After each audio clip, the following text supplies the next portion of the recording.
Sathya Sai Speaks, Volume 10, Chapter 24, Lost and Found, Part 1 of 2.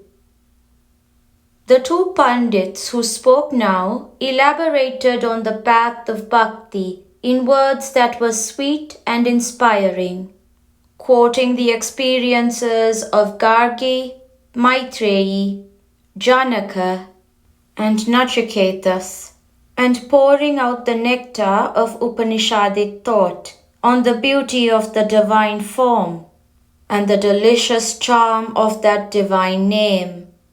But all this has now become the possession of a few.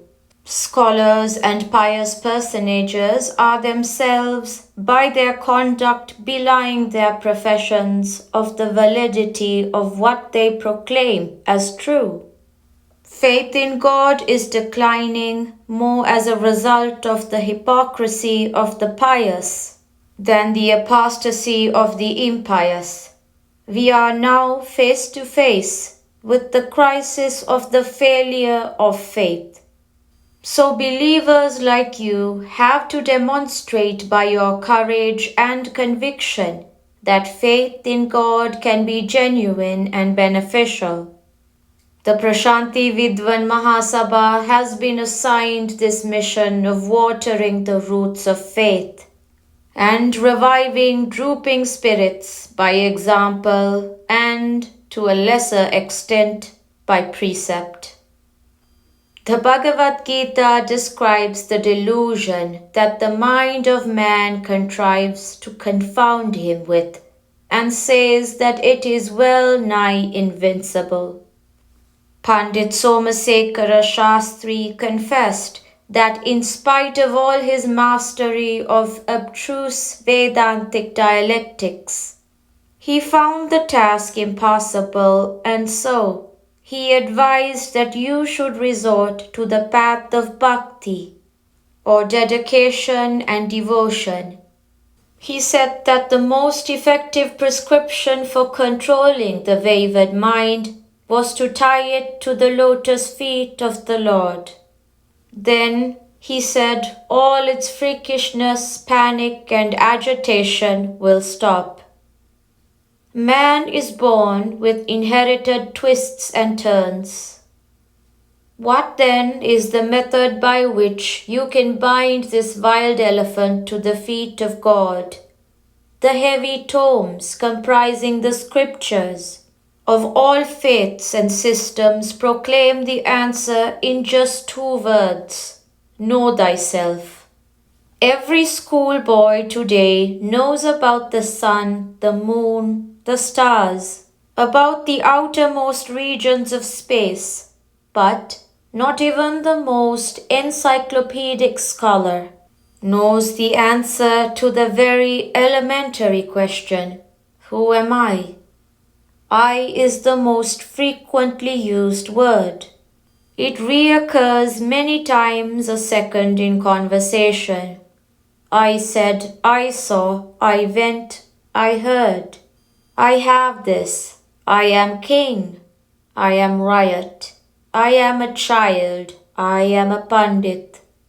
I am tall. I am lean. But who is this I that has these attributes and possessions? The Upanishads declare that the I is not the personalized individual, that it is a delusion. It is not limited to the body which it inhabits. It is the most universal of categories. It is the eternal absolute, the Paramatma, Supreme Self. It is the omnipresent, universal consciousness, the Sat Chit Ananda, being, awareness, bliss. How to know this truth as an indelible, authentic experience? That is the key to liberation, to eternal joy, to the conquest of grief.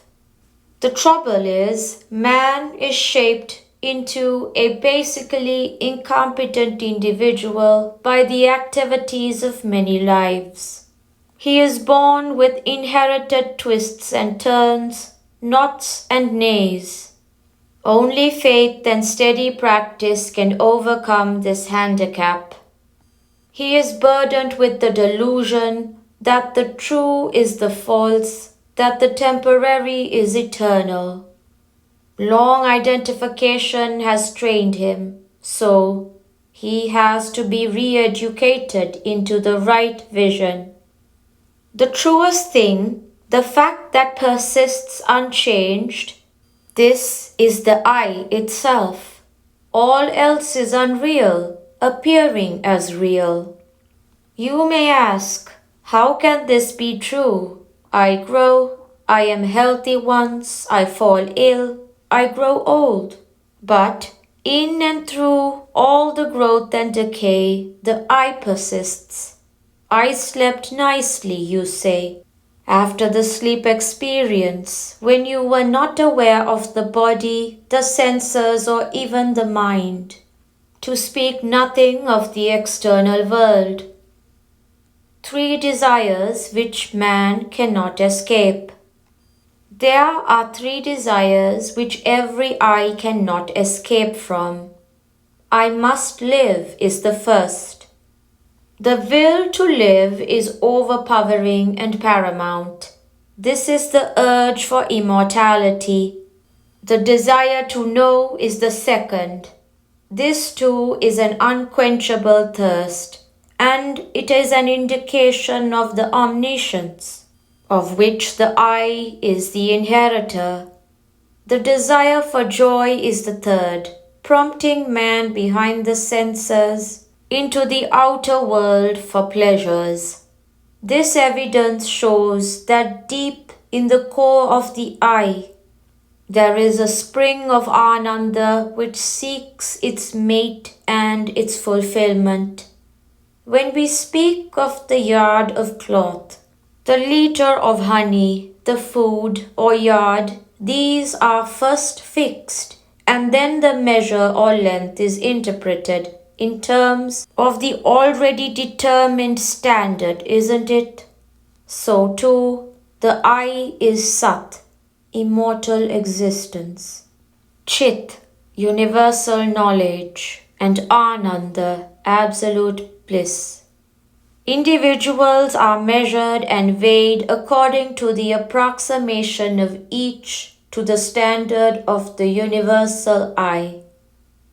Dharma, righteousness, is the measure of jnana, wisdom. Intellectual enlightenment, cosmic consciousness, these must result in not only elevation, elation, and exaltation, but a quickening of the moral sense. The jnani has the highest moral character. After the illumination he has achieved, by the subjugation of his impulses and propensities to his cleansed will, and the subjugation of his will to the ideal of goodness which is God, he becomes the embodiment of Dharma. This is what has made Bharat the land which could lead other nations along the moral path. Righteousness will save and sustain man. Life has flowed here along the threefold current of bhava, pure emotion, raga, melody, and tala, even tempo. And so Bharata got a profound meaning. It is a piece of good fortune to be born in this land and to be an heir to this grand heritage. Living up to its claims, developing it according to one's capacity, it is indeed greater fortune. Vyasa and Valmiki have both painted on the golden canvas of their poetry the eternal values of Dharma.